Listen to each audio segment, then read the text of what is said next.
Imagine a sunny afternoon in June 1979 transforming into the darkest night for one family. This is the chilling story of Susan Reinhardt, a dedicated teacher and her two children Karen and Michael. A single mother, Susan was the epitome of strength, juggling her professional responsibilities with the demands of raising two children alone. But behind the facade of normalcy, Susan's life was anything but ordinary. Susan's personal life was a complex web of relationships and emotions. She had recently divorced Kenneth Reinhardt, the father of her children, a split that had left its own share of scars.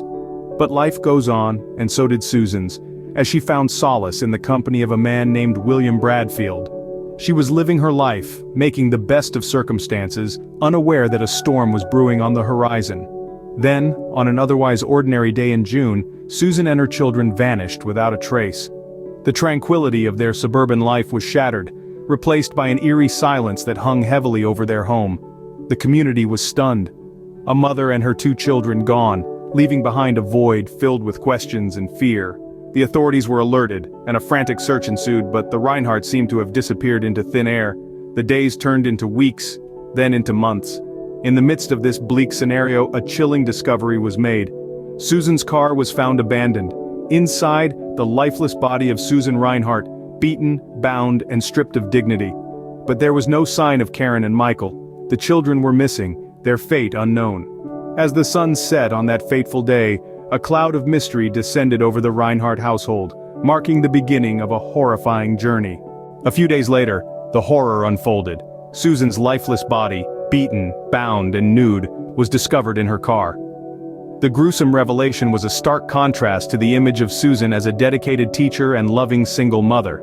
The brutality of her end was a chilling testament to the presence of a sinister force lurking amidst the mundane. The cause of her death was as shocking as the circumstances of her discovery. A lethal dose of morphine was found in her system, suggesting a calculated and cruel intention. It's a chilling thought that someone may have wanted not just to end her life, but to ensure her last moments were filled with terror and pain. The absence of her children, Karen and Michael, added an extra layer of horror to the already macabre tableau. They had vanished, leaving no trace behind. The void their disappearance created was as palpable as the cold dread that had settled over the community. The search for the children intensified, fueled by a desperate hope that they might not share their mother's grim fate. The authorities, their friends, their family, everyone held their breath, waiting for a sign, a clue, anything that could lead to them. Yet, each passing day only deepened the mystery surrounding their whereabouts. The tragedy of Susan's death was a grim puzzle, but the enigma of Karen and Michael's disappearance was a living nightmare. The absence of the children transformed a horrifying crime scene into an ongoing horror story, one where the ending was yet to be written. While one part of the tragedy had been unveiled, the fate of Karen and Michael remained shrouded in uncertainty. As investigations deepened, a sinister plot began to unravel, pointing to an unlikely suspect. The unraveling plot took a twisted turn when the life insurance policy came into the limelight. It wasn't just any policy, but one that named William Bradfield as the beneficiary. Now, who was William Bradfield, you ask? He was more than a mere acquaintance to Susan, a friend, a confidant, and more importantly, a man she trusted. The revelation of this insurance policy was nothing short of a shock. It was the proverbial thunderbolt from a clear sky. The questions began to pile up. Why was Bradfield, a man who was not related to Susan by blood or law, named as the beneficiary? Did Susan fear for her life, or was there something more sinister at play? As investigators dug deeper, they found that Bradfield wasn't just a benign figure in Susan's life. There were whispers, rumors, and hushed conversations that painted a different picture of him. A picture that was far from the trustworthy friend that Susan had believed him to be. His potential involvement in the case became a focal point of the investigation. The man who was once seen as a pillar of support for Susan was now under the microscope. Was Bradfield just a man caught in the crossfire of a tragic event? Or was he the puppet master behind the scenes, pulling the strings for his own benefit? The investigators were left with a daunting task: to separate the truth from the lies, the innocent from the guilty. They had to navigate the murky waters of deceit, betrayal, and secret plots, all while trying to solve the mystery of the missing children. As the pieces of the puzzle began to fall into place, one thing became clear: Susan's life was not as straightforward as it seemed. It was a web of complex relationships and convoluted motives, all leading to one shocking revelation. The plot thickened as the finger of suspicion pointed towards someone Susan trusted. The case of the Reinhardt family was far from closed, as the biggest question remained unanswered: what happened to Karen and Michael? As the investigation into Susan Reinhardt's tragic demise continued, focus shifted onto the whereabouts of her two children, Karen and Michael. Despite countless hours of probing and numerous leads, their fate remained shrouded in a distressing mystery. The police, determined to uncover the truth, pursued every possible lead.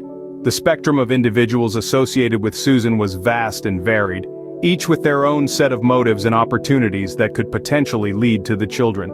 Among them was Kenneth Reinhardt, the children's father, and Susan's ex-husband. Their divorce, bitter and drawn out, had left a trail of animosity and resentment. Was this a case of a father's revenge gone too far, or was there something more sinister at play? Another suspicious figure was William Bradfield, Susan's lover, and the primary beneficiary of her life insurance policy. His potential involvement in Susan's murder raised questions about his relationship with the children. Could he have been responsible for their disappearance as well? And then, there were the countless others, friends, colleagues, even students of Susan, who might have had a role in this macabre tale. Each individual carried their own set of questions, their own potential motives. The shifting suspicions and theories only added to the complexity of the case, leaving more questions than answers. But as the years passed, the mystery of Karen and Michael's disappearance remained unsolved. Despite the tireless efforts of the investigators, the trail seemed to grow colder with each passing day. The children, who had been so abruptly torn from their everyday lives, had seemingly vanished without a trace. The fate of Karen and Michael remains a heart-wrenching mystery, adding to the chilling narrative of this gruesome case. The story of Susan Reinhardt and her children is not just a tale of a crime, but a stark reminder of the darkness that lurks in the most unexpected corners. This case isn't merely about a gruesome act of violence, it's an exploration of betrayal, greed, and the unfathomable depths to which some will sink. Susan Reinhardt, a dedicated teacher and single mother, was found beaten, bound, and lifeless in her car, a lethal dose of morphine marking her grim fate. Her two children, Karen and Michael, vanished without a trace, their fate a haunting mystery that lingers to this day. The intricacies of Susan's personal life became the framework of a chilling narrative. A divorce from Kenneth Reinhardt, followed by a relationship with William Bradfield, stirred a pot of complexities. The discovery of a life insurance policy with Bradfield named as the beneficiary added a sinister twist to the tale. Yet, it was the disappearance of the children that cast a long, dark shadow over the case. Karen and Michael's abrupt absence from their lives left a void filled with speculation and dread.